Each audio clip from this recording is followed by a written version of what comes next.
ďalšia kapitola, spoločná, vyvolený. Budeme mať trošku dlhší text. Pri Hviezdnych vojnách máme tému vyvoleného tak trochu zdvojenú, keďže Saga sa pol na pol venuje dvom generáciám a vlastne nám ponúka zamyslenie nad tým, čo sa stane, ak vyvolený nie je tým správnym vyvoleným. Qui-Gon považuje v prvej epizóde Hviezdnych vojen malého Anakina Skywalkera podľa proroctva rytierov Jedi za vyvoleného, ktorý má priniesť sile rovnováhu a v závere tretej epizódy mu to Obi-Wan aj sklamane vykričí. Doslova povie "You are the chosen one".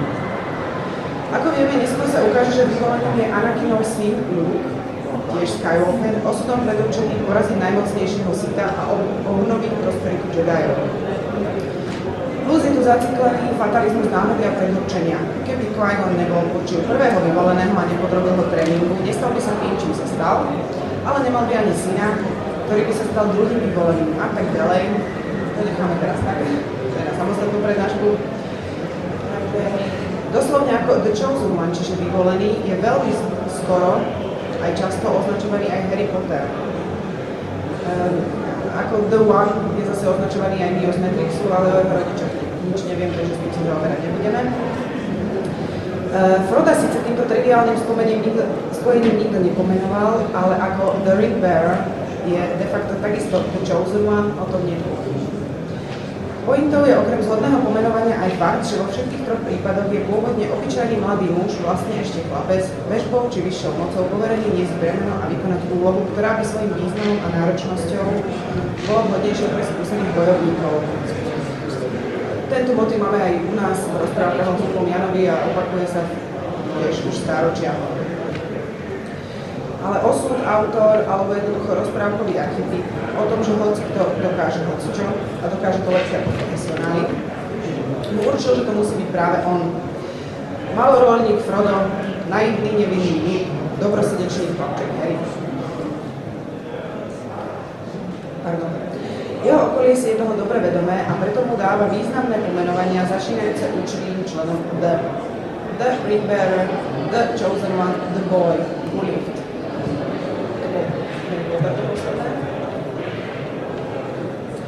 Aha, a ešte jeden aspekt. Všimnite si, že hlavní i menej hlavní záporáci vyvoleného čestné pomenovania okázalo ignorujú a s nádychom dešpektu v hlase Haniho nazývajú Hobbitom, Skywalkerom či Cooperom.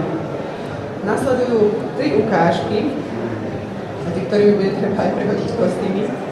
Z toho 2 sú z Hviezdnych vojen a jedna z Harryho Pottera. V tej prvej uvidíte definitívne zrútenie jednej nádeje a v 2 ďalších preznú zrod nádejí nových. Nech sa páči.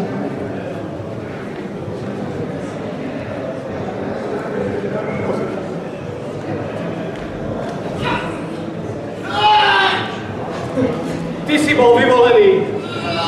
Bolo predpovedané, že si mal poraziť Sithov, nie sa k ním pridať.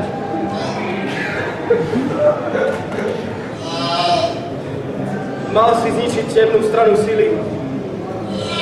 Nie obrátiť sa k nej.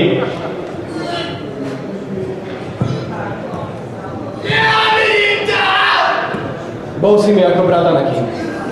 Miloval som ťa.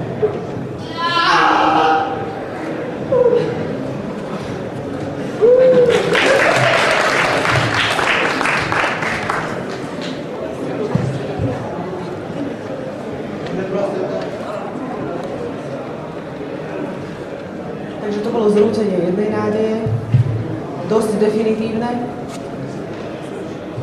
A nasleduje The New Hope. Ešte, aha.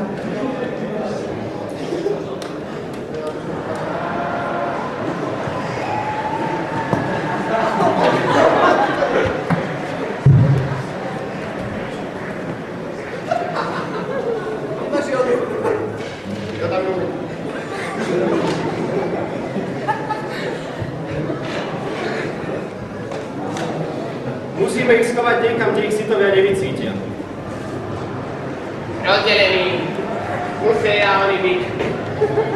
My so ženou si vezmeme dievčatko. Ty si asi si vezmeme dievčatko. A čo s chlapcom, majster Yoda?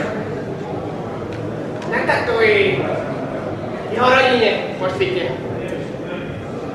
Pôjdem tam s ním. Budem ho strážiť. Dohľadnem na to, aby prekonal svoj výcvik. Majster Yoda, myslíte si, že Anakinové dvojčatá porazia Dartha Sidiousa?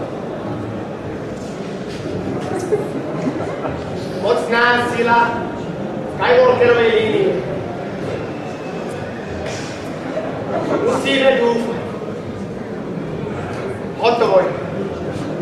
Keď správny čas nadíde, vytratíme sa. Nie.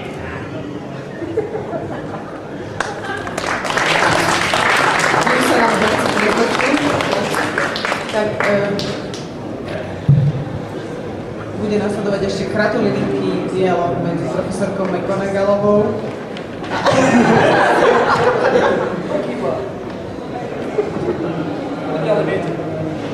vieme, a profesorom Dumbledorom.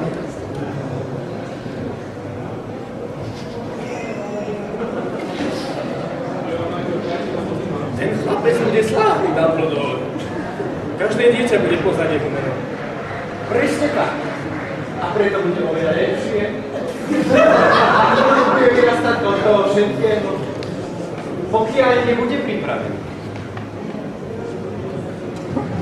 To bolo naozaj tak.